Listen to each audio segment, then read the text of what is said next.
ფსიქიატრი ავლიპი ზურაბაშვილი დაიბადა 15 თებერვალს 1902 წელს სოფელ ბოთბისხევში.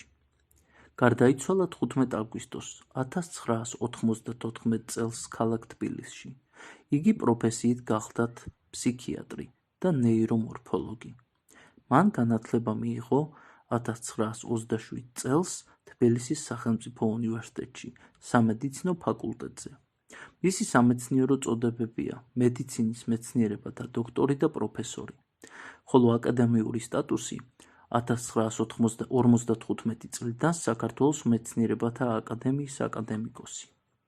1927 წელს თბილისის უნივერსიტეტის ფსიქიატრიის კათედრის ასისტენტი და შემდეგ დოცენტი იყო, ხოლო 1930-დან 38 წლებამდე მუშაობდა ლენინგრადში, პავლოვის სახელობის ფიზიოლოგიის ინსტიტუტში და ბეხტერევის სახელობის ფსიქონევროლოგიური ინსტიტუტში, ასპირანტად და შემდგომ უფროს მეცნიერად. 1938-დან 50 წლებამდე ხელმძღვანელობდა SSSR-ის ფიზიოლოგიის ინსტიტუტის მორფოლოგიურ განყოფილებას. ამავე პერიოდში 1938-დან 64 წლებამდე იყო თბილისის სამედიცინო ინსტიტუტის ფსიქიატრიის კათედრის გამგე. აგრეთვე იყო რეჟისორი ასათიანის სახელობის ფსიქიატრიის სამეცნიერო-კვლევითი ინსტიტუტში. მისი სამეცნიერო ნაშრომების რაოდენობა გამოქვეყნებული აქვს 400-ზე მეტი სამეცნიერო ნაშრომი და 20-ზე მეტი მონოგრაფია.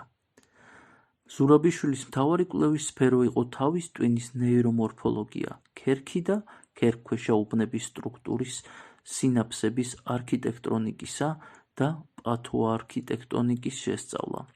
მან განსაკუთრებული ყურადღება მიაქცია ბავშვთა და მოზარდთა ფსიქოლოგიასა და კლინიკურ პათოფსიქოლოგიას. მისი ერთი საკვანძო იდეა იყო, რომ ფსიქიკური დაავადებების დროსაც ადამიანის მორალურ ნათელ თვისებებს აქვს მნიშვნელობა, რაც ხშირად სინანოვ გონებრივ მდგომარეობაზე მეტად მნიშვნელოვანია.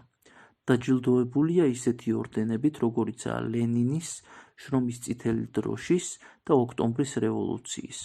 თბილისის საპატიო მოქალაქე კი გახდა 1983 წელს.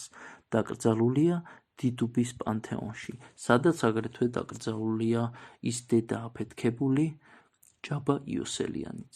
ეხლა თქვენ თვითონ გამოიტანეთ დასკვნა, რა ხდება ჩვენს ქვეყანაში, რა გვჭირს ხალხო, გამოფხიზლეთ.